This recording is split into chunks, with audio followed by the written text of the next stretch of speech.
14 देशों को अमेरिका ने भेजा टैरिफ का धमकी भरा लेटर, लेकिन भारत को नहीं।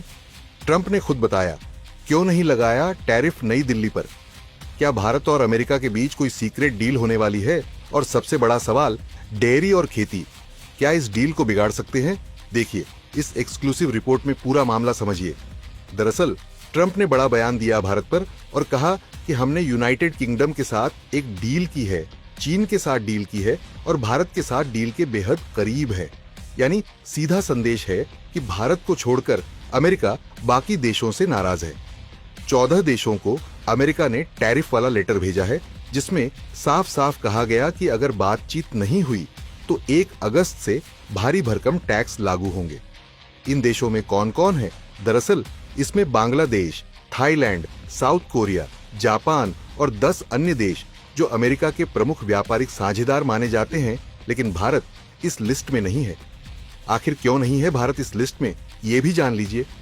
दरअसल ट्रंप ने जो कहा वो साफ करता है कि अमेरिका भारत के साथ एक पसंदीदा डील की ओर बढ़ रहा है। इसका एक बड़ा कारण इंडिया की जियोपॉलिटिकल अहमियत है। भारत आज न सिर्फ एक बड़ा बाजार है, बल्कि अमेरिका के लिए एक स्ट्रेटेजिक पार्टनर भी बन चुका है, खासकर जब चीन को काउंटर करने की बात आती है। दूसरा कारण है कि दोनों देश कई वर्षों से टैरिफ कम करने और व्यापार को आसान बनाने के लिए बातचीत कर रहे हैं। लेकिन इसमें रोड़ा ये है कि अमेरिका चाहता है कि भारत अपने डेयरी सेक्टर को विदेशी कंपनियों के लिए खोले, कृषि उत्पादों पर लगने वाले टैक्स कम करे और अमेरिकी फूड प्रोडक्ट्स को भारत के बाजार में ज्यादा एक्सेस दे। लेकिन भारत के लिए ये सब राजनीतिक रूप से बहुत संवेदनशील है।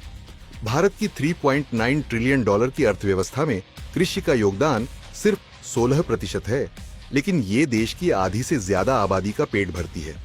अगर अमेरिका से सस्ते डेयरी और एग्री प्रोडक्ट्स आने लगे तो भारतीय किसानों की कमर टूट सकती है, लोकल मार्केट में प्राइस गिर सकता है और ग्रामीण वोटर्स की नाराजगी सरकार को भारी पड़ सकती है।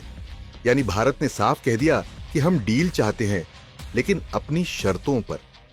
नई दिल्ली ने पारंपरिक रूप से कृषि सेक्टर को किसी भी फ्री ट्रेड एग्रीमेंट से बाहर रखा है, क्योंकि अगर भारत अमेरिका को रियायत देता है तो बाकी ट्रेड पार्टनर भी उसी तरह की छूट मांगेंगे, जैसे ईयू, ऑस्ट्रेलिया या कनाडा। इससे भारत के किसानों पर दबाव और बढ़ेगा और सरकार पर भी। इसलिए मोदी सरकार इस डील को लेकर सावधानी पूर्वक चल रही है।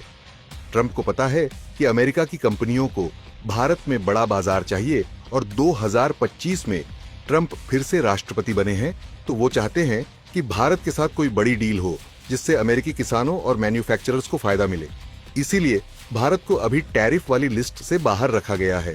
ये एक तरह का गाजर और डंडा पॉलिसी है, बाकी देशों को धमकी और भारत को छूट, ताकि भारत डील की तरफ झुके। भारत दबाव में नहीं है, बल्कि अमेरिका को भारत की ज्यादा जरूरत है। अमेरिका चाहता है कि चीन के मुकाबले में भारत उसकी सप्लाई चेन पार्टनर बने। भारत क्वाड जैसे सैन्य रणनीतिक समूहों में भी अमेरिका का अहम साथी है। डिजिटल डिफेंस और सेमीकंडक्टर में भारत अमेरिका की साझेदारी तेज हो रही है। इसलिए भारत को टैरिफ से बाहर रखकर ट्रंप अभी भारत को मनाने की कोशिश कर रहे हैं। तो क्या डील होगी? जवाब है हाँ, लेकिन शर्तों के साथ। भारत अमेरिका के साथ व्यापारिक संबंध तो मजबूत करना चाहता है, लेकिन अपने किसानों की कीमत पर नहीं। ट्रंप का बयान एक संकेत है कि भारत को उन्होंने इसलिए नहीं छेड़ा क्योंकि वो डील को लेकर सीरियस है। अब देखना यह है कि ये डील कब और कैसे होती है। क्या भारत को अमेरिका के साथ डेयरी और एग्रीकल्चर में समझौता करना चाहिए? क्या ये डील भारत के किसानों को नुकसान पहुंचाएगी या फायदा? नीचे कमेंट करके अपनी राय जरूर बताइए।